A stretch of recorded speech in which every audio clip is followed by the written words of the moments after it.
mi cerebro está frito, Sí. como una pechuga de pollo. Literal. Mi cerebro está que no soy capaz de hacer nada que no sea intentar sobrevivir a los 38 grados. Claro, no, es que encima hace muchísimo calor en Claro, Madrid. se junta el cansancio con que no duermo, Nadie duerme. con que no bajo a mi habitación de 32 grados por la noche. Y ya una tiene un cerebro que se derrite, ¿no? Un poco. Estás escuchando Radio Primavera Sound. Proudly presented by Cupra. Ah, que ya está. ¡Qué tía, eh! Mirando al horizonte Último estaba, episodio ¿eh? y Kelo diciendo, venga chicas, ya podéis, y Inés Es que me he quedado... en silencio. ¿Sabes cuando miras ahí al fondo como si hubiera algo que tras...? Me he quedado ahí, estaba en otro plano, ¿eh? Estabas en otro plano, estabas como los gatos cuando se quedan mirando al horizonte, Tal que no se cual. sabe muy bien qué están viendo. Que además da miedo porque piensas, estará viendo algo que yo no estoy viendo. Claro, claramente está viendo un espíritu, esto lo sabemos todos. Madre mía, es que hemos llegado a este episodio final de temporada pues como hemos podido. Yo de verdad Literalmente. estoy reclinada, ¿eh? No me voy a incorporar. Yo soy un señor que lleva 50 años haciendo la radio ahora mismo. Total, ¿eh? Estás ahí tan pancha. Con una camiseta que pone señora, por otra parte. Que está muy bien, la verdad, esa camiseta. Analizando a las señoras. A ver, ¿qué teníamos que decir hoy? Teníamos que decir que muchas gracias a todas las que habéis venido a los shows bartesianos en Madrid y en Barcelona. Muchísima gente. Os agradecemos un montón. Esperamos que os gustara nuestra presentación de PowerPoint. Es que sí, es que era una presentación de PowerPoint. Y todo lo que contamos La gente que acerca cogió de- aviones, ¿eh? Esa gente, la Esa mejor gente. Muchísimas gracias, de verdad. Sí. Nos hace mucha ilusión. Y contamos cosas de Rolando, fue bonito, ¿no? Momentos graciosos, Sí. momentos íntimos, hubo de todo. Hubo de todo. Este es un show que se puede llevar a sitios, chicas. Ah, teníamos que pedir esto. Claro, o Pide, sea- Paula, tú lo que tienes que pedir. Bueno, yo voy a pedir lo que tengo que pedir, pero más allá de lo que tengo que pedir yo, en general, hablad con vuestras ciudades, chicas. Vuestras ciudades y pueblos. Y pueblos. No sé, Que nos lleven a hacer la gira bartesiana. no sé cómo se gestiona esto. Pero se puede hacer esto en cualquier sitio que tengan un par de micros y una pantalla para enchufar un PowerPoint. O se pone... Se podría hacer en una clase o se de la ESO. Se presenta la pared blanca, ¿eh? También, una pared. Pero tú pide... No, yo quiero ir a hacer el show bartesiano a Galicia. Hombre, O quiero ir a hacer cualquier cosa a Galicia. O sea que, gallegos del mundo, uníos. uníos. Gallegos, punzadistas gallegos Formación. y gallegas. Yo qué sé, Abel Caballero, ¿sabes? Me pone un dinoseto y las luces de Navidad y no me invita. Hombre. Siendo yo casi de Vigo, prácticamente. Una luz grande de Bartes puede poner. Una luz grande de Bartes. Puede proyectar Bartes en el cielo de Vigo. Sí, yo qué sé. En fin, llamamiento desde aquí Sí, a todas las ciudades gallegas sí, la verdad que queremos ir, estaría genial. que yo qué sé, que os organicéis. Ujú. Muy bien. ¿Qué más teníamos que decir? Que nos vamos de vacaciones. Sí. Y hay que avisar a las chicas de que vamos a desaparecer. Es verdad. Hasta septiembre, claro. Hasta mediados de septiembre. Que nadie me Volveremos. espere antes de mediados de Que septiembre. nadie nos espere en agosto. Ese mes. No. Fantástico. Y además me tengo que recuperar porque antes de los shows, el día entero, estuve cagando líquido. Esto es una cosa que no sienta bien. Y el propio día también. Ganas de vomitar, ganas de cagarte encima, ¿no? Todo esto que no le va bien al cuerpo. Mi cuerpo está ahora como de una resaca de cagar líquido. Claro, de hecho tu papiloma ha empeorado. De hecho, me hice el podólogo ayer. Chicas, es que este papiloma ya es mundialmente conocido en mi pie. Me hice el podólogo. Buf, Inés, está peor. ¿Has estado tensa la semana pasada? Y yo, que sí he estado tensa. No sé cómo decirte lo tensa que he estado. Ay. Y ahora pues tengo otra vez el puto papiloma. El En fin, bicho. se va gestionando. Sí. Pero bueno, hoy vamos a venir eclécticas, vamos a venir como podemos. Vamos a venir. Ay, Dios mío, las chicas, ¿eh? Es que ojalá contarles todo a las chicas. Pero no están bien estas cabezas. Vamos allá. Vamos allá.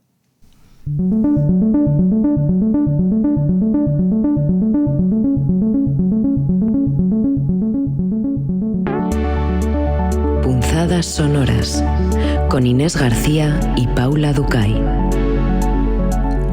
Fíjate que se me ha hecho hasta larga la sintonía. Estaba escuchando y digo, ¿cuándo acaba? ¿Por qué se está alargando? Me ha pasado, ¿sabes cuando dices una palabra muchas veces? Tipo luna, luna, luna, luna. Y cuando ya llevas muchas, dices, esta palabra genuinamente existe. Claro, sí. ¿Cómo vais? Me ha pasado cuando he oído Inés García y Paula Ducay. Eso somos, ¿sabes? Como que no he oído un reconocimiento identitario en esas Eso palabras. somos, ¿eh? Ni nuestros nombres ya nos dicen nada. Sí que somos. Bueno, chicas, en 2023 les dedicamos el último capítulo de la temporada al verano, porque nos gusta mucho esta idea de intentar atrapar filosóficamente y literariamente las estaciones incluso los conceptos o los colores, cualquier cosa se puede atrapar filosóficamente.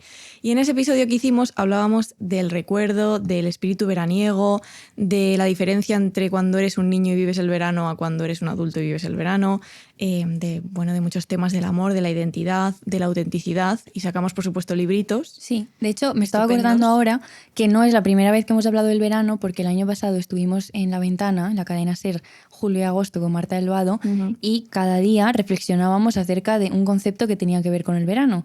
Y hablamos de verbena, de la posición horizontal, de... ¿qué más De hablamos?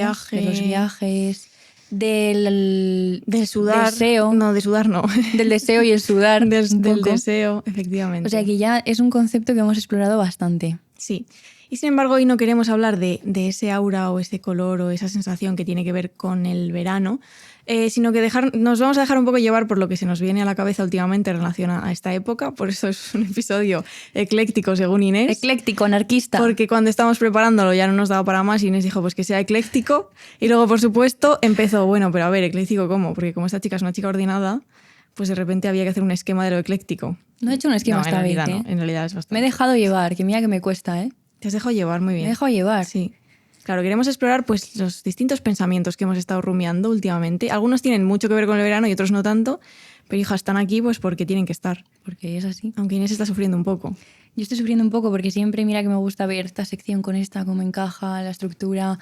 Pero a veces hay que reconocer cuando uno está superado por Sí. las circunstancias. En plan.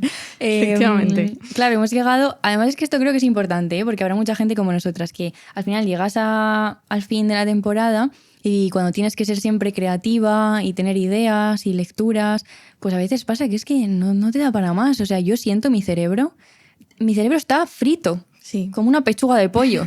Literal. Mi cerebro está que no soy capaz de hacer nada que no sea intentar sobrevivir a los 38 grados. Claro, no, es que encima hace muchísimo calor Claro, en Madrid. se junta el cansancio con que no duermo, Nadie duerme. con que no bajo a mi habitación de 32 grados por la noche. Y ya una tiene un cerebro que se derrite, ¿no? Un poco. Sí. Sí, parece que el verano es un poco el horizonte donde llegas y te desmayas, te desplomas. Sí. Ya no es disfrutar, es simplemente que te caes ahí y lo simplemente surfeas, te ¿eh? caes. Sí, lo surfeas, pero con dolor. Lo surfeas con mucho cansancio. De hecho, en relación con todo esto, ¿no? Como el horizonte, el verano, como ese lugar en el que parece que vas a hacer todo lo que no te ha dado tiempo a hacer en el curso o en el año, cosa que, pues hija, no, porque ¿qué quieres hacer? No, es que además eso pasa, que llega el verano y dices, vale, y ahora dices, ahora voy a hacer todo lo que no he hecho y ahora venga, corre a hacer listas de libros y a Sí. ir a todos los sitios y claro, no, Sí. es otro trabajo el verano, parece. Claro, y de hecho, nosotras creo que estás en la misma circunstancia que yo, que he tenido una crisis lectora este año Bueno, muy poco se habla, fuerte. pero tú y mucha gente, o sea, Sí. nosotras y mucha gente. Claro, mucha gente que nos dedicamos al ámbito del libro, ya sea pues editores, editoras, ya sea nosotras que nuestro trabajo consiste en leer libros. Y yo tenía un año muy malo en el que básicamente he leído pues para punzadas, para el podcast.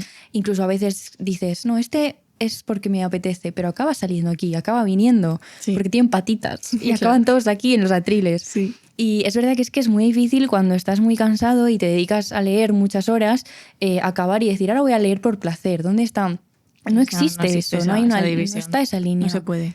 Y a mí me ha pasado esto, que tengo un montón de tochos, pero un montón No, de no. tochos. Unos tochos. Es que encima, sí, Inés solo se va a la playa con Proust, con Flaubert, con Dostoyevsky, No, ese no. Ese no. con Bolaño. Con la Tokarczuk, que tengo ahí, los hijos de Jakov, pues hace siglos. Pero el caso es que dices, buah, ahora voy a leer todo esto.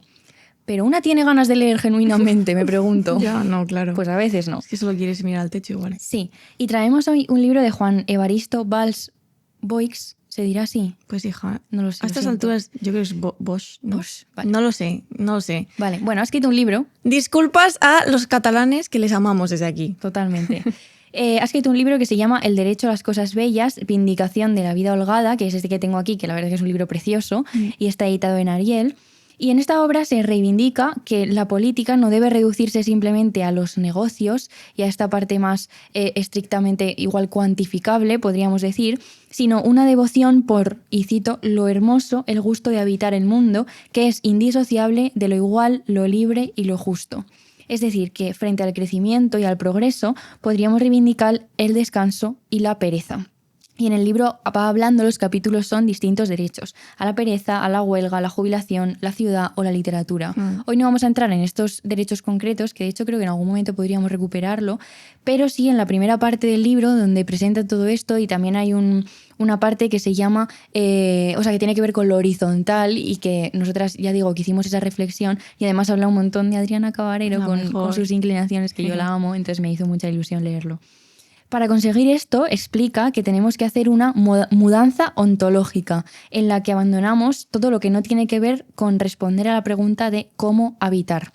Esta parte me encantó, la verdad, porque no sé si a ti te pasa, Paula, pero cuando lees acerca de, yo qué sé, el trabajo, la precariedad, todos estos temas, la crisis climática que nos persiguen, hay una parte de todos estos argumentos y todas estas obras que he ido leyendo a lo largo del tiempo que me conecta mucho con esta cosa de la mudanza ontológica, que parece ser una cosa muy abstracta, pero que en realidad quiere decir que antes de llevar a cabo acciones concretas, lo que tenemos que hacer es un cambio mental tremendo. Un cambio que tiene que ver con lo epistemológico, con lo ético, con nuestra manera de ver el mundo. Y hasta que ese cambio mental no se lleve a cabo, da igual que te compres un coche eléctrico. Ya.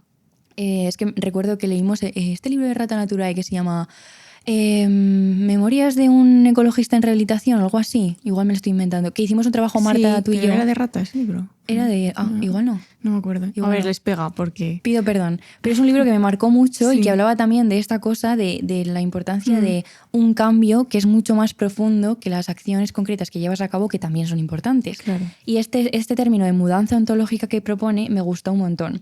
Y Valls habla en el prólogo del anarquista Emma Goldman, otra de las mejores personas, que ya hablaba, cuando ella escribió, del rechazo al trabajo, y que el trabajo debía haberse reducido al mínimo posible para dejar el tiempo a la vida activa, a la vida ociosa, bella y perezosa. Una vida que no esté movida por la productividad, la competición o el rendimiento. Y dice: vida cursi y divina, tiempo regalado, la nada de los domingos. El derecho a las cosas bellas es el derecho a ser inútil, a no servir a nadie ni para nada. Voy a llorar, creo. Esto es lo que necesitamos, claramente. Es que es así, ¿eh? Es Yo así. estoy agresiva con este tema, ¿eh? En los últimos días me he puesto agresiva con este tema. Más hace poco pasé unos días muy breves en la playa y todo el discurso de la gente que estábamos allí era: ¿por qué no vivimos así todo el rato? Y era como una herida abierta, como un trauma. Sí. Es decir, y ahora tengo que volver a mi movida, a mi vida actual, y es un choque. Y claro, no se puede hacer nada. No se puede hacer nada. Menudo manifiesto, ¿eh? En el que se dice: no se puede hacer nada. No, es que de verdad, yo como que al borde de las fuerzas ya es horrible. Sí, también tenemos... Pero no sé, ¿qué haces? Claro, ¿qué haces? No se puede vivir todo el rato rechazando el trabajo porque tienes que pagar el alquiler. Claro, por eso, porque el cambio no solo tiene que ver con Claro. que tú concretamente digas voy a... ¿no? No Sino tiene que es ver una con cosa mucho más estás grande. en un sistema. Y- Pero bueno, se están proponiendo cosas para paliar estas cosas.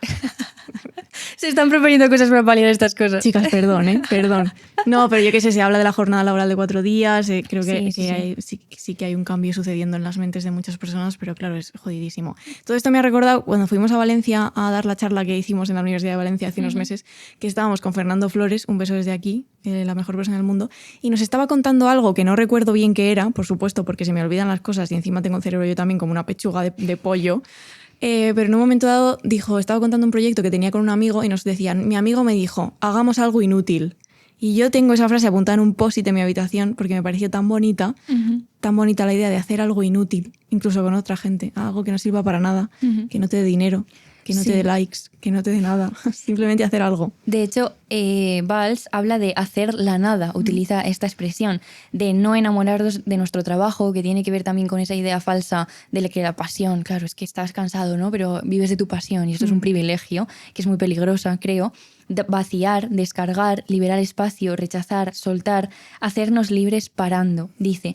Y hay un momento del libro que me llamó mucho la atención, pero al nivel de cuando se enciende algo en tu cabeza, que te provoca un cambio a ti mismo, Sí. siendo una cosa que de nuevo pues ya se está comentando y está muy en la palestra, digamos últimamente, pero la manera en que lo expresa me rajó el corazón. Ya, voy a es que decir. no estamos, es que son heridas Sí, esto, sí, todo. sí, porque él cita una canción de Bad Bunny, que esto también me encantó, que dice: la vida es una fiesta que un día termina. Sigue, Paula. Fuiste tú mi baile inolvidable. Muy bien, Tú, sí que- tú. Muy bien, es que como nos denuncian si ponemos Tú, canciones. Tú, Muy bien. tú. Pero lo que le importa Es así, ¿no? sí, al autor del libro es esta frase que dice: la vida es una fiesta que un día termina, ¿no? Y dice: pero nuestra impresión es que nuestro paso por la Tierra no es más que el conjunto de preparativos a una fiesta que no llega nunca, una dicha que se aplaza constantemente.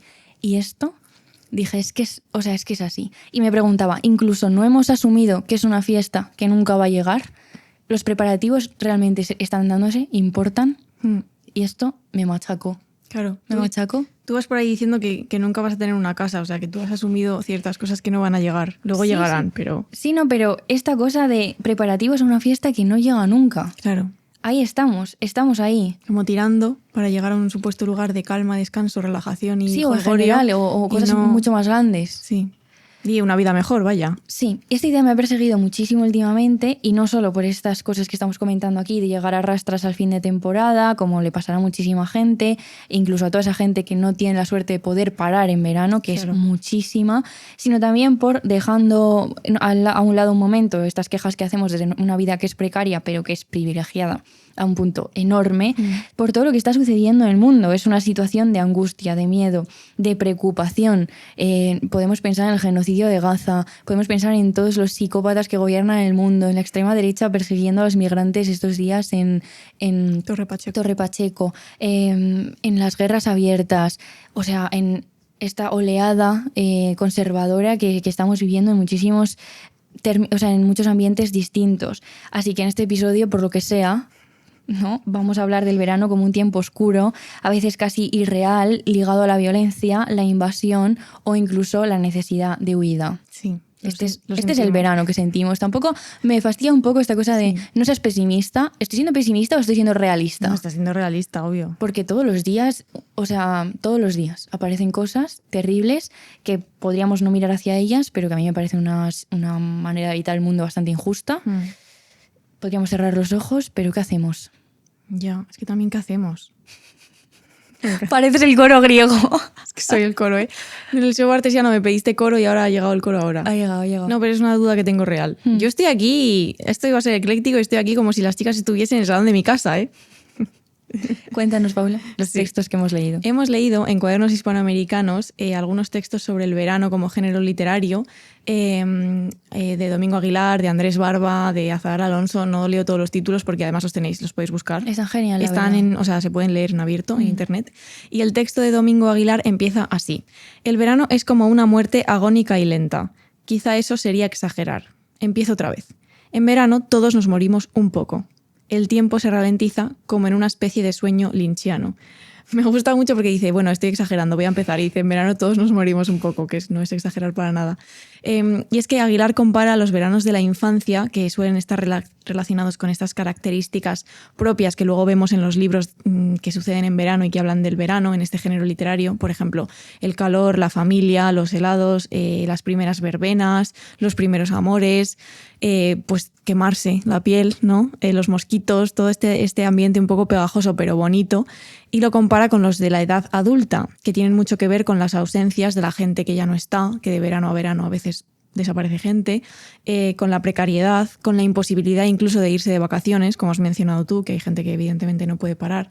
Y de repente él siente que el verano está ligado a la melancolía, a lo que antes disfrutábamos y ahora sufrimos, a la falta de dinero, incluso a la mentira, porque muchas veces a medida que vas creciendo y quizás tienes, no sé, algún sitio, algún lugar familiar o algunas personas que solo ves de tu familia en verano y verano a verano tú vas creciendo y te vas dando cuenta, De que todo el mundo se odia. claro, de las dinámicas que hay subterráneas dentro de la familia que de pequeño no veías, pero de mayor sí. Y entonces él habla de todo esto y dice que todas estas cosas dan lugar a textos muy distintos, pero que son parecidos entre sí porque tienen un ritmo y un objetivo particular. Dice, algo íntimo pero universal, persistente como el sonido de las aspas de un ventilador medio roto, un retumbar dentro de nuestras cabezas como los ladridos de los perros callejeros que se llaman a través de las paredes a la hora de la siesta en agosto. También Azahar Alonso en su texto habla del verano de una manera similar, como una palabra que está impregnada de imágenes, estas que comentaba Paula, más ligadas a la infancia. En cuanto escuchas ese nombre, el verano, aparecen estas sensaciones, se tiñe de amarillo y azul. Dice también que los veranos de la infancia tienen que ver con ese oleaje de reencuentros, de entusiasmos, el calor, el mar, el descanso, la aventura, el turismo, el juego, y explica que el verano en este imaginario nuestro occidental es sinónimo de viaje y de vacaciones. Y al principio de este episodio comentábamos la idea del verano como ese momento en que puedes hacer todo lo que no has podido hacer. Sin embargo, Azahara Alonso se pregunta si realmente en verano nos dejamos sorprender, porque se supone que es este tiempo abierto, este tiempo de recuperar, de la libertad, de las vacaciones, pero ella hace algunas preguntas. Es si hay espontaneidad, si dejamos que la haya, si hay espacio para el juego, para la sorpresa, o si se ha convertido el verano en un tiempo que está más marcado por el calendario, los deberes y los viajes pendientes, una forma casi de trabajo angustioso. Y esto tiene que ver con estos veranos totalmente, la semana esta me voy a no sé dónde, la semana esta a este sitio tal, que yo tengo que decir que en la adolescencia fue un gran drama que tuve que navegar, que era que tenía gente cercana, pues que eran esto, el mes a Irlanda, aprender inglés, luego este viaje al extranjero y este otro y la playa y no sé qué, y yo me veía en mis pueblos, que ahora lo agradezco muchísimo, pero hay una diferencia de clase que se ve muy bien en ese momento de la adolescencia y que quizá es más doloroso que cuando luego entiendes por qué están las cosas así, porque me recuerda un poco a Nierno pensando que sus padres eran pobres porque querían, porque también hay un punto de rabia de decir, no nos vamos de vacaciones porque no queremos. Claro. ¿Por qué no estamos haciendo esto? A mí lo de los veranos en el extranjero para aprender inglés, ya sabéis, mi gran drama con esto, pero yo pensaba, ¿por qué yo no puedo hacerlo? Y no había manera de entenderlo, que luego, de nuevo, pues entiendes todo esto cuando eres más mayor. Pero dice Azahara Alonso que el verano es un tiempo líquido en el que hay muchas personas que por un lado tienen que trabajar, por ejemplo, en la hostelería con unas condiciones terribles para sobrevivir, y luego están quienes se toman las vacaciones y viajan no como una actividad apresurada en este sentido, sino orientándolo un poco como este tiempo de convalecencia del resto del año. Y dice, el verano es, tal y como se nos vende, no se trata de un verbo metafórico, la atmósfera del escenario del ocio en el que podemos proyectar todas nuestras ansias de descanso o aventura. El verano es ahora solo una apresurada puesta a punto y el tiempo de la ficción publicitaria. Que me encantó esta idea de la ficción publicitaria, porque es verdad que esta palabra está impregnada de todo esto, quizá tiene que ver con nuestras sensaciones de infancia, y no digo que no, pero también con esta ficción que se construye. Barthes podría haber analizado todo esto, de hecho tiene una mitología que es El escritor en vacaciones, creo que se llama, que es verdad que no solo se compone de esas sensaciones más personales, sino también de toda la publicidad y todo el relato que se vuelca sobre este tiempo, ¿no? Del año. Verano. Sí, totalmente, está lleno de significados y sentidos. Entonces ahora, chicas, os queríamos proponer distintas ideas que nos parecen relevantes para pensar el verano desde esta óptica, que no es la óptica más amable, porque no somos las más amables. Es una óptica un poco más complicada, pero queríamos pensarlo como ficción, como huida, como violencia, incluso como invasión. Y queríamos empezar por la invasión, porque hace tiempo que, todas sabéis, se están produciendo distintas protestas en lugares en España como Canarias, Asturias, Cantabria, Málaga, Barcelona, por el problema del turismo masivo e irresponsable, que al final lo que hace es arrasar con estos lugares y trastoca mucho las vidas de los locales. Se han organizado movimientos ciudadanos, hay bastantes autores que están escribiendo sobre el tema y reflexionando sobre el tema. Nosotras pues hemos leído Estuve aquí, me acordé de nosotros, de Ana Pacheco, nuestra compi. La mejor. Me encanta. Bueno, hemos leído también El malestar de las ciudades, de Jorge Diony López, que también es un libro que también habla mucho de esto. Es que me acabo de acordar de la última vez que vine, que tuve todo un dilema con cómo ponerme el pelo con los cascos. Y dije, es que yo lo quiero como Ana, porque Ana está muy guapa. Y hubo un momento en que Paula dijo, la verdad que no es cómodo, pero voy a primar la estética. No, pero todo el mundo en el estudio estaba en plan, no, es que si lo hace Ana Pacheco, Paula, entonces igual tienes que hacerlo. Yo ya, claro, porque es como... Ana Pacheco referente en todos los ámbitos. Era mi faro. Eso dijo Varo. Eso es la persona que hace que exista el vídeo. Total. O sea que sí. Y luego yo en el show de Barcelona dije, Ana Gómez. Sí, de repente querías citar a las chicas y hiciste un crossover. Sí. Pues, por supuesto, hay un montón de textos más que hablan sobre esto y un montón de gente encargándose de reflexionar y de poner este tema sobre la palestra y sobre todo los propios movimientos ciudadanos, que son los que están ahí. Y yo quería proponer hoy un tema que quizá no esté mencionado tanto desde esta mirada crítica, que es la invasión que se produce en los meses de verano en las zonas rurales de España, que esto es mi tema. Aquí he venido a hablar de mi libro. Eso es, literal. Quizá no hay una crítica, y esto todo es reflexiones mías, que puede que la gente no esté de acuerdo, pero creo que no hay una mirada tan crítica porque en estas zonas estamos viviendo un momento anterior. Primero, porque nos hemos creído que la salvación de las zonas despobladas es el turismo. Aquí Arnedillo es un buen ejemplo de todo esto. Pero no quiero hablar tanto de la mentira, porque esto es una mentira tremenda, sino una parte más íntima o más personal, porque pensamos que ir al pueblo una semana en agosto o 2 semanas o el mes entero es buenísimo para el pueblo, que se llena y que se convierte también, como citando un poco a Zahara Alonso, en una ficción que solo existe en verano. Sí que esto puede ser bastante unpopular opinion, porque es verdad que muchas personas consideran que la fiesta de los pueblos, las verbenas y la vuelta de muchos, digamos, descendientes de estas personas que no viven allí, pero que sus abuelos habían nacido ahí, incluso sus padres, pensamos que es algo positivo. Y entiendo, la verdad, el punto de pensarlo como una forma de arraigo, de crear comunidad en torno a este espacio, a través además de algo muy bonito que es la fiesta y la celebración.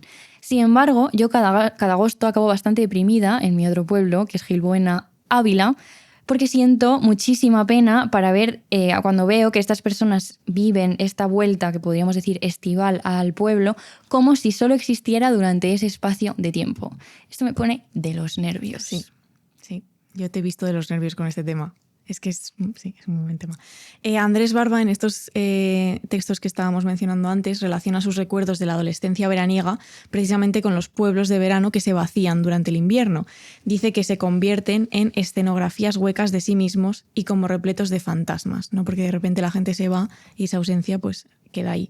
Dice, resulta difícil determinar si el verdadero pueblo es el de su versión bulliciosa o el de su versión melancólica y dormida, pero en ocasiones uno casi siente que podría ver las dos versiones superpuestas la una a la otra, del mismo modo que a distancia a veces se logra contemplar un sentimiento desde dentro y desde fuera. Qué bien escribe mi niño, ¿eh? Está genial el texto.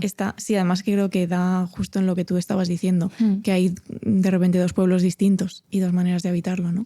También hemos leído un artículo que se llama Las literaturas de la ruralidad en España, entre la politización y el desplazamiento, de María Yete Gil y Raúl Molina Gil, y ellos hablan del giro hacia lo rural que se ha visto en la literatura española reciente, porque se dice que la literatura ha vuelto al campo, y ellos precisamente se preguntan a qué campo ha vuelto la literatura o si acaso la literatura se había ido del campo en algún momento. Y más bien, en su opinión, ellos dicen que no, que la literatura siempre ha estado ahí, porque citan un montón de escritores que todas conocéis como Delibes, Julio Llamazares, García Morales, Juan Benet, Ana María Matute, y poetas como Chus Pato, Antonio Gamoreneda, en fin, gente que ha estado desde hace mucho tiempo escribiendo y que todavía escribe sobre el campo y desde el campo. Y para los autores del artículo, como mucho podríamos decir que la literatura rural no ha sido dominante en el siglo XX, pero en los últimos años se ha producido lo que se llama la revalorización de lo rural, y una corriente literaria que se ha querido incluir en la etiqueta de neorrural, que es una cosa que ellos también critican,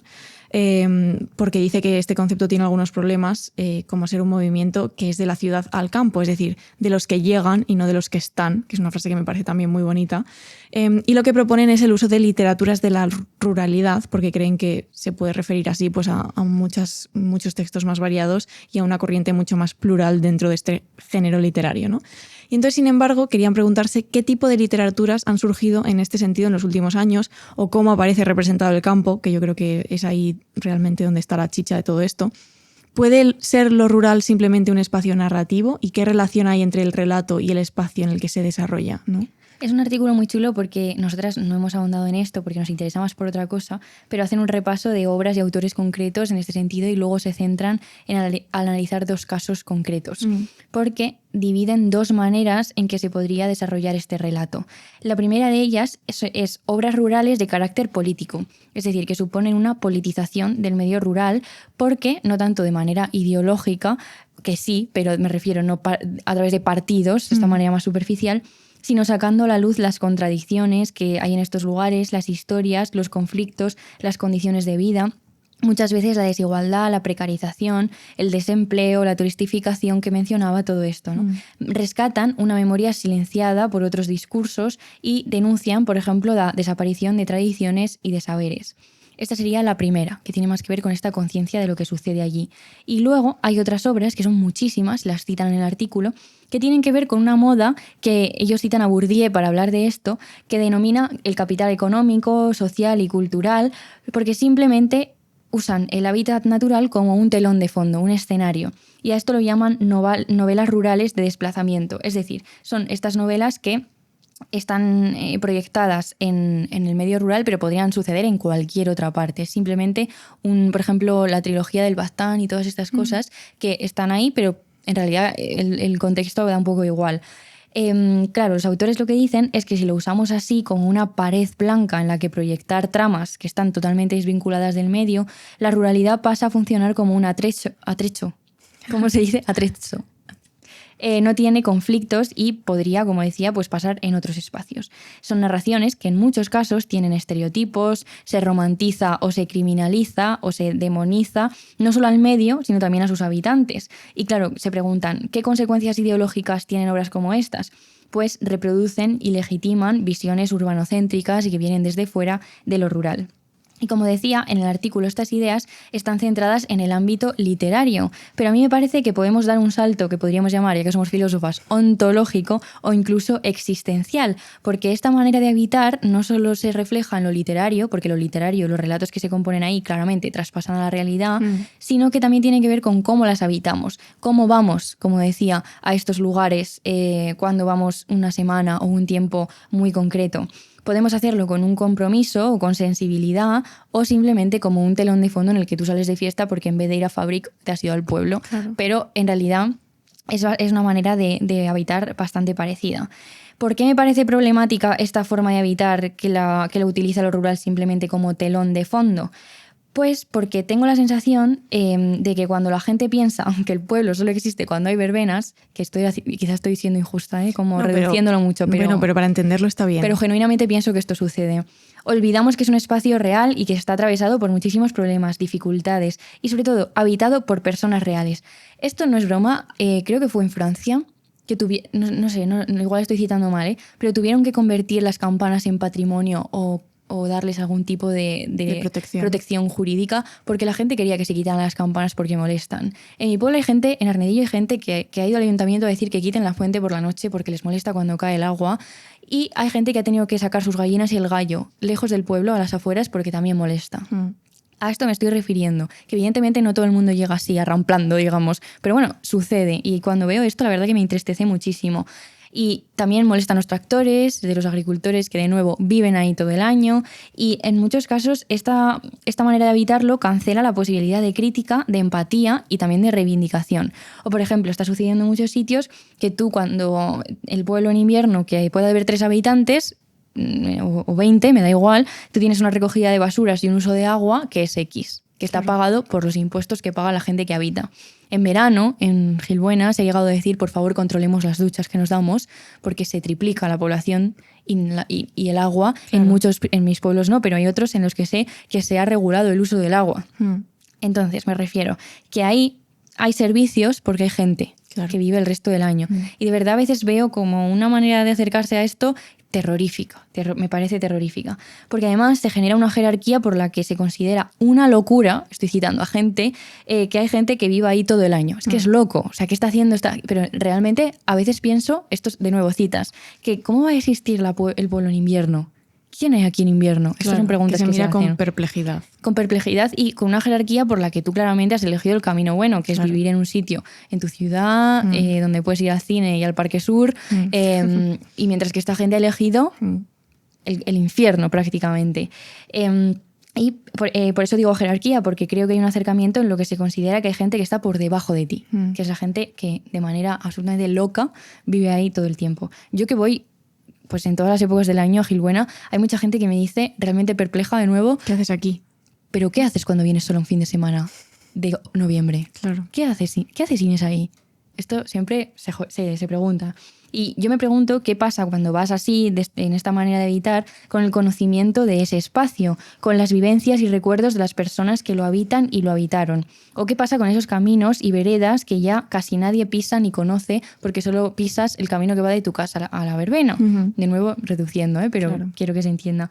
Y me parece relevante una mirada sensible y respetuosa hacia esos espacios que habitamos de forma pasajera. Que si quieres venir una semana en agosto, me parece perfecto, pero creo que se puede hacer de una manera o de otra forma, ¿no? Como telón de fondo, por seguir con esta división que hacen los autores del artículo que habla de la literatura, o como un sitio que genuinamente existe. Solo pido eso. Creo que no pido tanto. No, es una actitud.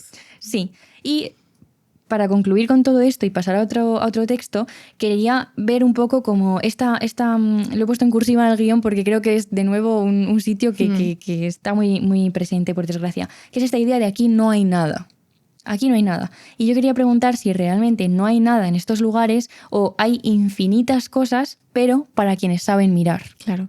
Y para esto hemos leído un TFM de uno de los TFMs que nos mandaron hace igual 2 años. Sí. Los tenemos todos guardados, Sí. nos llegaron tesis, nos llegaron artículos, porque hubo un episodio en que pedimos a la gente que nos mandara sus cosillas. Y es verdad que no hemos podido contestar a todo el mundo y lo tenemos ahí guardado con mucho cariño y de vez en cuando echamos un ojo. Sí. Así que muchísimas gracias a todo el mundo, porque encontramos cosas maravillosas como este TFM que vamos a contar. Y sigo animando a la gente para la próxima temporada, si se quieren mandar artículos o textos o lo que sea, punzadascultura@gmail.com, la teletienda ahora. Pero preferiblemente como trabajos de fin de grado y fin de máster, ¿no? Sí, o Me refiero tesis textos también. en amplio, cuidado con lo que pides. Hombre, no, cuentos no, porque esto encuentra la ficción. Efectivamente. No, es broma. Pero nos gustaría mucho que textos académicos puedan un poco llegar a Otros más sitios, sitios que sí. no sea simplemente la universidad. Entonces, estamos encantados. Esto siempre a favor. Sí. Pues hemos leído el trabajo de Carmen García Gil Simancas, que se llama De Mortero y Batiero, sonoridades del faenar, proyectos de paisajes sonoros de las tareas de cuidados. Es que ya solo el título, bonito. Bueno, lo bien que está escrito y lo bien que está pensado, Es que increíble. Pues aquí la autora explora las sonoridades que forman parte de las actividades del faenar que realizaban las mujeres rurales. Concretamente, estudia 2 instrumentos propios de la tradición musical extremeña, los morteros de madera y la panera, que es la tabla de lavar. Yo esto cuando me dijiste, no, porque no tienes una imagen de las mujeres con la tabla, yo inicialmente dije no, y luego a los 2 segundos dije, claro que sí, claro que la tengo. Es que yo soy un soldado entrenado por Inés. Soldado a favor de lo rural. Y Carmen escribe en su trabajo, el trabajo responde a una querencia, entendida más que como el acto de profesar afecto, como retorno, como inclinación a recuperar lo que algún día fue, lo que no se preguntó cuando hubo oportunidad, lo que pasó desapercibido, que tiene mucho que ver con esta idea que explicaba Inés, de que tú puedes ir a un sitio y pensar que no hay nada porque no sabes mirar o no estás queriendo mirar, ¿no? Y entonces hay varios conceptos muy interesantes que Carmen saca de autores como Schaffer o Schaeffer, que son 2 personas que se llaman igual, ya Sí. esas que se escriben parecido. Y una de ellas es el objeto sonoro, porque normalmente cuando pensamos en sonoridad, pues pensamos en instrumentos de música, no es lo primero que se nos viene a la cabeza, pero Carmen entiende en ese trabajo el sonido como algo mucho más amplio, lo considera en su naturaleza sonora, digamos, y no como un objeto material que genera necesariamente música porque está pensado para ello, sino que hay muchos otros objetos que son generadores de sentido, que son objetos de la cultura y que producen también sonidos, y ella argumenta que cualquier sonido puede tener interés musical, es decir, que hay una transformación del concepto occidental tradicional de música, ¿no? Que es lo que pensamos siempre que es, pues yo qué sé, una flauta travesera, y aquí pues no es eso. Habla también de paisajes sonoros, que son pues acontecimientos escuchados y no necesariamente objetos vistos, porque hay un interés por sonidos que surgen de las experiencias domésticas en la vida cotidiana, que no necesariamente nos pararíamos de primeras a pensar que lo que sucede en la cocina de una casa es un paisaje sonoro, pero realmente sí que lo es, y es un paisaje sonoro donde podemos encontrar muchos sentidos, muchos elementos culturales, muchas cosas muy interesantes, ¿no? Sí, de hecho ya hay partes del TFM chulísimas en este sentido que se centran mucho en estos conceptos sonoros, que nosotras evidentemente no somos expertas en Claro. esto, pero bueno, hemos querido traer lo que quiere decir de manera muy, muy superficial, pero me encantó esa parte porque me entré a un mundo que no conocía, la Claro. verdad. No, es fascinante. Claro, entonces aquí se pretende utilizar el sonido pues para estudiar los modos de hacer, los modos de habitar, las sonoridades que tradicionalmente tradicionalmente hemos ignorado, aunque realmente sean las que organizan los ritmos en el interior de los hogares, en estos espacios domésticos. Y con esta investigación, pues ella pretende revertir ese, y citando a María Sánchez, que la entrevista en el trabajo, revertir ese desconocimiento hacia nuestros márgenes, hacia las manos que lo cuidan, que es una idea también muy bonita, muy de María. Sí, de hecho la entrevista para el TFM ya está ahí en un anexo que por supuesto me leí. Por supuesto. Y esto se hace, el proyecto sonoro, a través de entrevistas con distintas mujeres donde se habla del origen del objeto, por ejemplo, de su materialidad, de su utilización, porque tú puedes tener un mortero en casa que tiene 100 años porque lo has heredado generación tras generación y cuando lo tocas o cuando lo escuchas funcionar no estás pensando justamente en todo eso que ahí cabe. Además hace un análisis sonoro donde esto sí que no entendía nada y había un montón de letras que no conseguía entender y piensa también en otros usos que pueden tener estas cosas que son menos evidentes o, esto me gustó muchísimo, que puedes usar diferentes objetos dependiendo de la época del año, claro, que tienen materialidades distintas. Y os vamos a poner como ejemplo el proyecto que llamo Cuarteto de Ajo Blanco, que forma parte de este paisaje sonoro de las cocinas. Sí, vamos a escucharlo, chicas. Lo que es una barriñita de madera de gallina, que creo que era de mi abuela.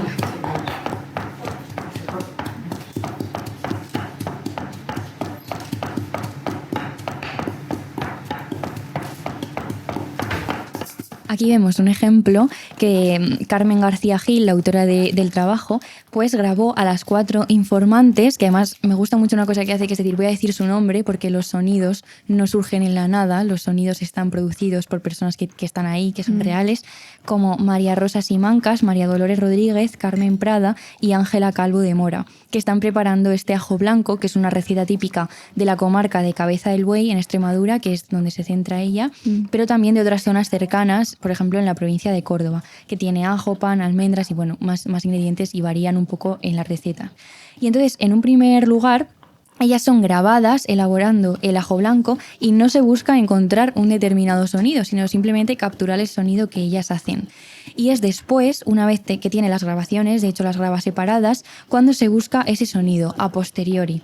Y dice Carmen García Gil, quienes dictan el camino a seguir en la elaboración de una composición en el campo del paisaje sonoro son el sonido ya existente y su escucha, mientras que la tradición musical ha supuesto el camino contrario, es decir, es el compositor el que elige los sonidos que se van a escuchar. Claro. Pero ella no sabe lo que se va a encontrar, es a posteriori cuando hace la mezcla y cuando trabaja con ello, pero no, las personas no están haciendo sonidos esperando a ver qué sale de ahí o con una determinada voluntad. No, ni pensando que les van a grabar. Claro, y me parece increíble este trabajo, que además hace otro proyecto sonoro con las tablas de lavar, en este caso hemos recogido la del ajo blanco, y muestra que hay por ahí infinitos saberes, memorias, recuerdos, objetos y paisajes, ya sean sonoros o de otra, no sé, estéticos, pero para quien quiere verlos. Y quería darle genuinamente la enhorabuena a Carmen porque lo que hace, que además creo que está continuando con este proyecto haciendo la tesis doctoral, que Carmen, por favor, mándanosla. Hombre, a ver, hecha, claro, por favor. esa tesis tiene que estar en nuestro buzón de correo. Sí, me parece maravilloso y muy importante por esta idea que he repetido ya 5 veces, pero que la voy a volver a repetir,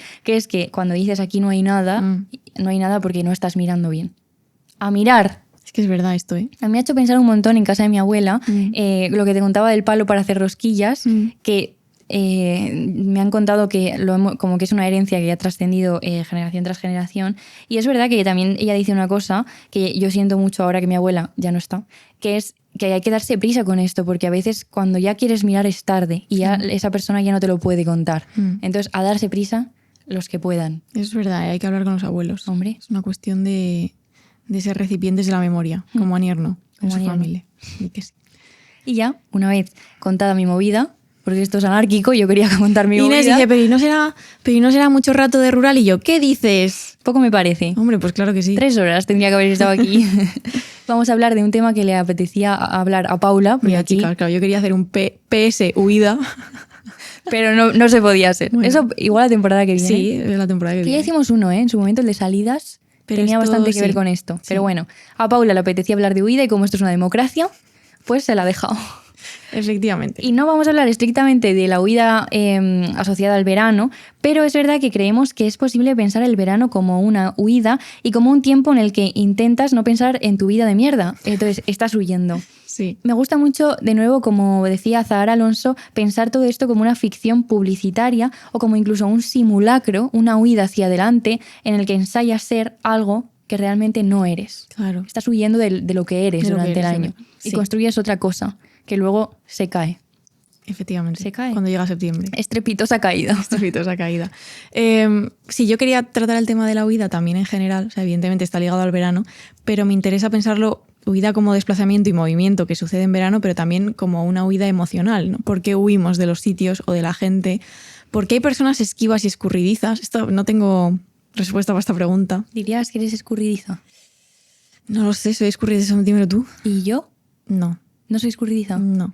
Ya, yo soy súper... Es que soy como una encina, ¿eh? Nada de escurridiza. Yo tengo unas raíces, chaval, Eres un de alcornoque, 15 tío. metros. Yo soy más escurridiza. Tú eres más escurridiza, Sí. sí. Pero no sé si tiene tanto que ver con, ¿sabes? El peso que ocupas. Claro. Sino con... No. Me sale sonoro. Es que Inés hace muchos ruiditos. Esto Sí. yo creo que está poco explotado en Punzas Sonas, tus ruiditos. Es Yo que ya sé lo que sí. significa cada uno, pero igual las chicas dicen, bueno. Es verdad que pienso mucho sonoramente. Sí. O sea, no sé decirlo con palabras, Entonces pero... haces. Sí, Ese tipo de efectivamente. sonidos. Sí, efectivamente. Bueno, nos hemos dado cuenta de que el tema de la huida pues tiene mucho que ver con el verano, aunque los ejemplos que vamos a dar no necesariamente suceden en verano, ¿vale? Pero yo me iba leyendo mis libritos. Inés quería hablar del verano y yo estaba aquí con gente en invierno y yo decía, me cago en la leche. Pero bueno, el primer libro... Qué risa cuando Paula... Yo decía, voy a meter este libro. Yo le decía, es en verano. Y me decía, no, Inés, es en noviembre. Claro, es que, jolín. No pasa nada, no Me pasa estabas nada. coartando Que esto mi es libertad. ecléctico hoy. Sí, no, Todo sí, entra. vamos, sí. Queríamos hablar de un libro del que está hablando todo el mundo, que es una cosa que no solemos hacer en este podcast, porque Yo no me he enterado, la verdad. Ya, tú no te enteras de nada de esto normalmente. Pero normalmente no nos guiamos por las cosas que se están hablando en Instalibritos, ni en el mundo, yo qué sé, de la gente que comenta En el novedades en el Twitter. Pero queríamos hablar de A Cuatro Patas, de Miranda July, que está en... Mira, Yulai es verano. Claro, ya está. Se apellida Julio. Ya está.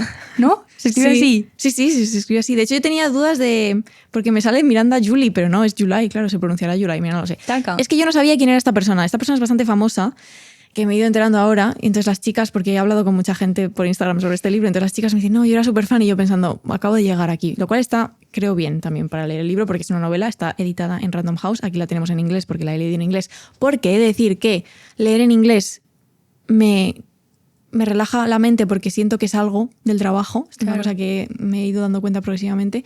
Y cuando leo en inglés digo, estoy como de vacaciones, aunque no sea verdad. Es una huida el inglés Muy bien. en mi cabeza. Bueno. Entonces hay muchísimo hype con este libro, lo está leyendo todo el mundo. Voy a hacer una petición aquí a Random House, el sello de Penguin, de que quiero que me manden la gorra del libro. Es una gorra que pone A Cuatro Patas, que me hace muchísima gracia. Y yo creo que tengo el estatus de influencer de los libros suficiente como para pedir la gorra. Pensaba que ibas a decir el estatus de las cuatro patas. Bueno, yo qué sé, no vamos a entrar ahí. Pero yo creo que puedo pedir esta gorra y que me la manden. Pues Voy ya a está. ejercer Pedida. el poco poder que tengo. Entonces, la premisa del libro es que la protagonista del libro va a recorrer todo el país de Estados Unidos, desde Los Ángeles hasta Nueva York, y deja a su hija y a su marido 3 semanas, porque bueno, tiene 20.000 dólares de repente y se los quiere gastar en ir a Nueva York a ser otra persona, ¿no? Y al final lo que hace es que se para en un pueblo a 30 minutos de su casa, cuando está iniciando el viaje, porque siente un deseo irrefrenable por un muchacho al que conoce, al que ve, más bien. Y entonces se queda ahí esos días. Su huida, digamos, es quedarse en este lugar del que no quiere salir, se queda en un motel, porque está viviendo un despertar sexual que llega con conocer a este muchacho, con el que nunca llega a acostarse, por cierto. Entonces yo he tenido conversaciones con gente a la que le ha encantado este libro. Solo os cuento la premisa porque tampoco quiero, yo qué sé, bueno, no quiero tampoco destripar del todo. Pero he hablado con gente a la que le ha encantado y gente a la que no tanto. Hay gente que dice que no está a la altura del hype, pero lo que me gusta es que se está hablando mucho de la novela y de los temas que plantea, sobre todo en la segunda parte, en la segunda mitad de la novela. Un beso desde aquí a Jorge Dioni y a Pili. Que has hablado con He ella. hablado con ellos de la novela. Y me gustó también mucho una reseña que publicó pues ayer Buarena en su Instagram, donde también habla muy bien de libros. Y dice ella, al principio crees que estás ante una cosa y luego deriva en otra. Efectivamente, el libro es una especie de huida, también creo, para el lector, porque crees que te va a llevar a un viaje de, pues esta mujer empieza a conducir y es un viaje de despertar sexual y ya está.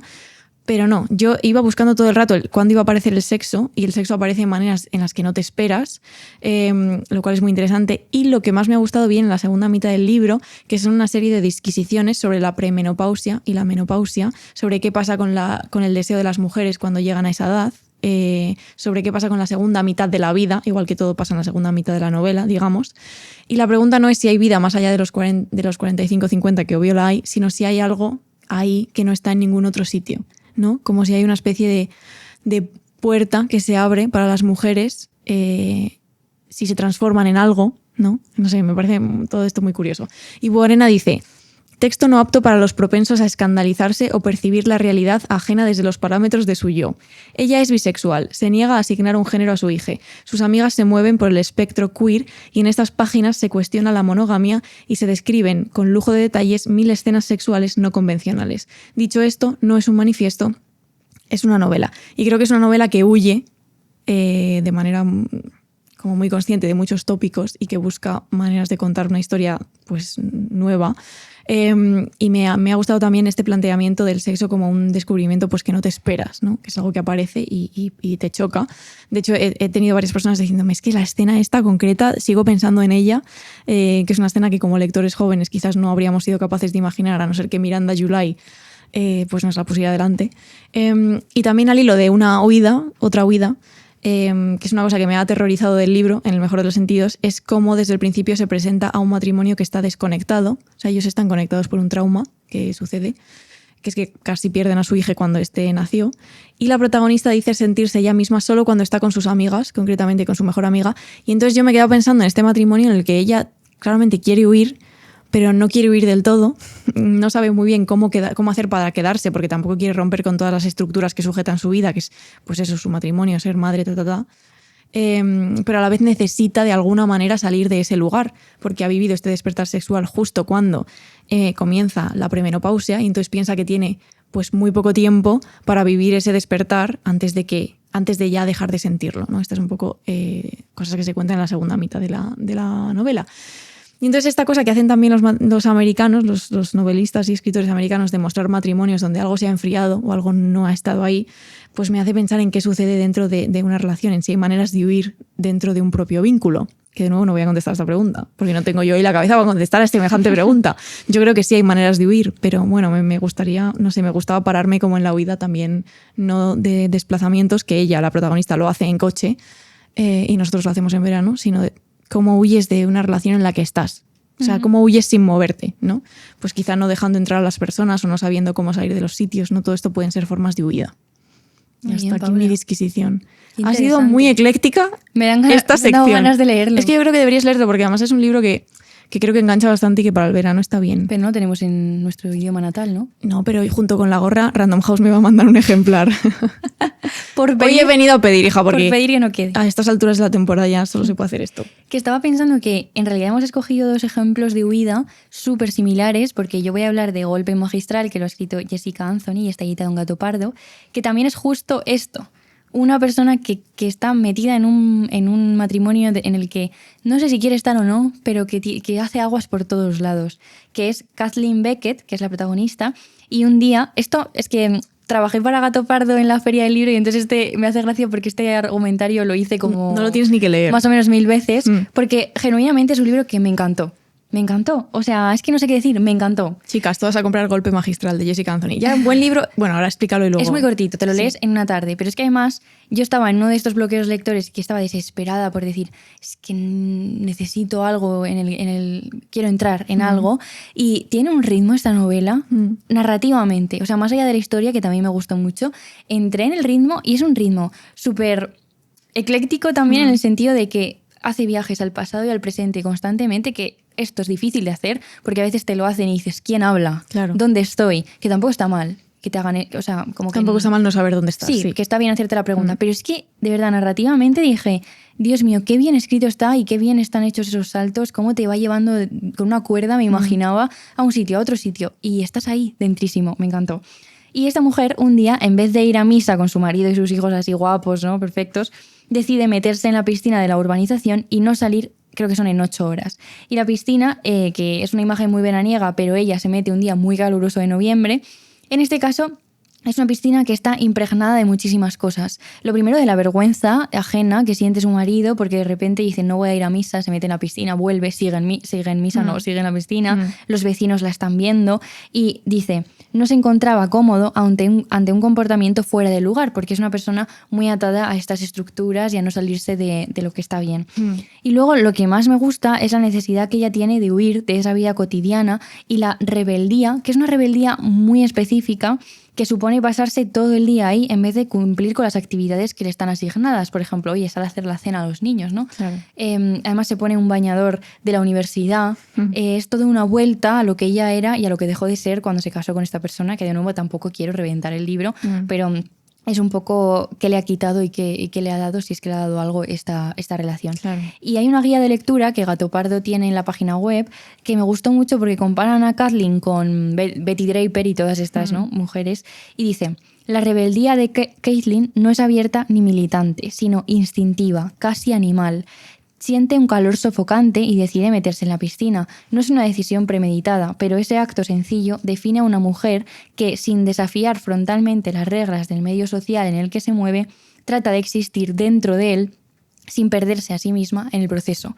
Porque luego vas viendo todo lo que hay, toda la mierda que hay, todas las mentiras que vertebran esa relación aparentemente, ¿no? De nuevo, siempre, no sé si idílica, pero bueno, ellos... De fachada perfecta. Sí. Es que los americanos esto muy bien siempre. Sí, y nos da la posibilidad de indagar en todo esto. También es que lo de las mentiras también es un tema que me fascinó. Y ¿sabes cuando alguien está haciendo algo y tú lo sabes, pero aparentemente, pero ninguno de las dos personas da en el paso de hablar de ello? Pero no es ni siquiera una mentira porque, o sea, aunque esté mintiendo, tú sabes que lo está haciendo y el otro sabe que lo sabes. Sí. Y ese me parece una balsa también muy acuática, esa sensación en la que nadie chapotea. Sí. Y está todo como Sí. el agua tranquila, pero a la vez estancada. sí, no sé, una imagen que me surge. Pero bueno, no quiero reventarlo, pero me parece una huida, un ejemplo de huida espectacular, y esa piscina que, como en este episodio, no representa para nada el sol, el verano, el chapoteo, la piel quemada, sino un montón de cosas, de miedos y de asuntos ahí más bien oscuros. Así que, pues eso, a leer El golpe Oye, me han magistral. entrado ganas de leerlo. Tienes Me que ha pasado leerlo, te lo lo mismo. Ya. No, pero ahora en verano. Me gustó mucho, de verdad. Ahora que nos vamos de vacaciones. Sí. Pues queríamos terminar con otra recomendación que se llama Amistad para adultos, de Nao Kola Yamazaki, que está publicada en Shiro, que es una editorial independiente pequeñita que publica literatura asiática. Tiene unos libros muy ligeros. Y muy bonitos. Bueno, no todos, pero que tienen algunos libros muy, muy cortitos que digo, porque para el verano, hija, las maletas, ¿sabes? Pesan, yo qué sé. Entonces son Amistad para adultos, consiste en 3 textos cortitos que están entrelazados entre sí, y a mí el último me punzó mucho, que se llama Deshazte de tu vida privada, que cuenta la historia de Matsumoto y Yano, que son dos, un chico y una chica, y entonces se conocen en una charla. Ella vive en Tokio, él vive en Kioto, hablan de música porque él es director de orquesta y hablan de libros porque ella es novelista. Y ella quiere, a pesar de la distancia física entre ellos, iniciar una relación con él, y de hecho hablan, se intercambian correos y tal, pero él se muestra esquivo y huidizo. Esta es una persona escurridiza, y él impone todo el rato una distancia formal entre ellos, o sea, le habla de manera, pues eso, formal, literalmente formal, ¿no? En las cartas y en los correos y tal. Y es él quien expresa finalmente que no se le da bien tener relaciones. Y entonces en ese momento es curioso porque, y me gusta terminar con esto porque creo que vuelve al principio del episodio, porque en ella vemos también una distancia impuesta de ella hacia sus relaciones, pues la relación que tiene ella misma con su trabajo, que es escritora. Y dice el texto, sus novelas eran mucho más importantes para ella que su vida sentimental, y no dudaba de que se arrepentiría mucho más si descuidaba su trabajo que si estropeaba una relación. O sea, ella está poniendo todo el rato en la balanza pues el hecho de tener una relación con otra persona y la escritura y cómo eso se relaciona. Y creo que hay una huida hacia la identidad y hacia el trabajo. O sea, ella huye, en vez de hacia el descanso, hacia volcarse en escribir, ¿no? Dice, me rompió el corazón un hombre al que le gustaban mis novelas, pero no yo. Es que me hace... Claro, pero claro, yo soy una entidad separada de mis novelas, así que no puedo juntarme con la gente a la que le gustan mis libros. Me enamoro porque creo que si no me enamoro no podré escribir bien, pero las cosas que escribo son 1000 veces más atractivas que yo misma, así que nunca le gusto a nadie como persona. Pero ahora voy a dedicar toda mi vida a la escritura, así que no importa. Es que como novelista también me hizo mucha gracia todas estas reflexiones, ¿no? Y me gusta mucho esto, que es una huida al contrario de lo que estábamos hablando, ¿no? Imponer una distancia entre el mundo y tú que realmente viene pues atravesada por el trabajo, ¿no? Decides que te vas a salvar pero trabajando, que seguramente no sea la mejor manera de salvarse. Nunca. Ya no, cariño, no. Es un texto muy, muy cortito, ¿eh? Tampoco, o sea, no hablo más de él porque es que es muy cortito. Qué guay. Sí. Pues ahora llega el momento de despedirnos. Una despedida, en este sentido sí que despedida. Dramática. Hasta septiembre, chicas. Esperamos que os haya gustado este paseo ecléctico. No sé si tan ecléctico como... A mí me parece súper ecléctico, pero luego igual no es tan ecléctico. No, bueno, yo creo que han tenido hilos que estaban conectados, que está bien. Pero es verdad que me gusta esta cosa de no fingir que todo, ¿sabes? En su sitio. Como cuando estás... ¿Cómo estamos? Pues estamos que no estamos. No, claro, claro. Pues el guión igual. Pero yo creo que las chicas esto ya lo saben, Claro. o sea, esto lo entienden. Sí. Y además, la verdad que son temas que han ocupado un espacio en nuestras cabezas. Y si últimamente. genuinamente los hemos pensado. Esperamos que descanséis bien. Esperamos que no tengáis la presión de vivir un verano apasionante, inolvidable. Efectivamente. No hace falta que lo sea. Yo luego me veo a mí misma transitando del sillón a la cama, a mirar al techo y luego leer, ir al río y digo, pues hija, Pues aquí estamos. pues está genial este Chicas, verano. podéis tener un verano estándar, que estaremos Sí. aquí a la vuelta. Sí. O podéis tener un verano estupendo, ojalá, Sí. pero bueno, que está bien todo. Y a las personas que trabajan, muchísimo ánimo. Muchísimo ánimo. Esperemos las que personas estéis que no lo mejor trabajan, posible. que traten bien a las personas que sí trabajan. Por favor, esto es importante también, que no nos convirtamos en tiranos porque tienes 10 minutos esperando una paella, que esto es de gente a la que habría que Exacto. fusilar. Sí. Así que, efectivamente. por favor, respeto a los trabajadores y trabajadoras. Eso No es. pido más, no pido tanto. Eso es. Y, Muchas gracias por escucharnos Toda esta temporada, toda esta temporada. que ha sido muy bonita, muy cansada, pero muy bonita. Volveremos. El otro día hubo una persona que nos dijo, pero volvéis, ¿no? Sí, sí, Pues sí. ¿De verdad volvéis? Sí, sí. O sea, que no sé si hay que hacer un anuncio, pero vamos, que volvemos. Sí, con Radio Primavera Volvemos Sound. para nuestra tercera temporada con Radio Primavera Sound, Nuestro hogar. nuestro hogar barcelonés. Y estupendo. también tenemos ya un montón de directos para Bueno, otoño, chicas. que anunciaremos en algún momento, no sé muy bien, pero movimiento por el territorio, ¿eh? Sí. Y tenemos, el otro día anunciamos talleres y clubs de lectura. O sea que sí. También. O sea que en realidad el libro que os tendréis que leer este verano es Los detectives salvajes de, Es verdad, de Roberto para Bolaño. venir Pero luego bueno, en otoño. pero se puede combinar con otras Sí. cosas. Y la cita final voy a coger el libro. Eso Vas a hacer me una parece súper performance. ecléctico porque siempre apuntamos la cita en el guión. O sea, esta es mi cabeza de Vas a usar la palabra ecléctico para todo hoy, Sí, por lo sí. que. Voy a leer un trocito de El derecho a las cosas bellas para terminar.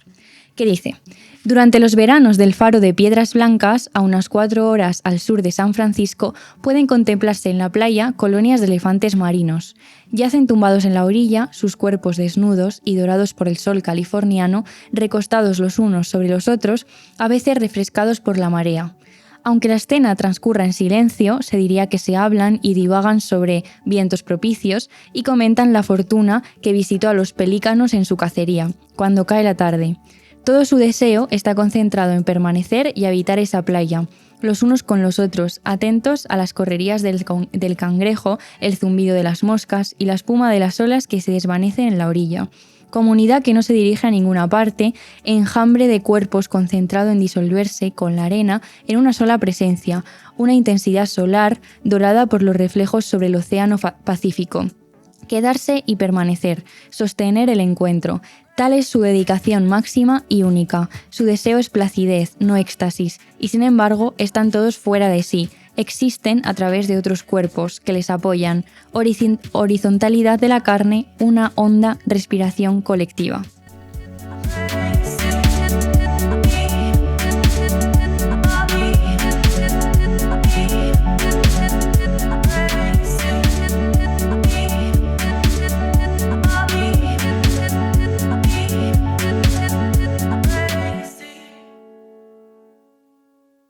Estás escuchando Radio Primavera Sound, proudly presented by Cupra.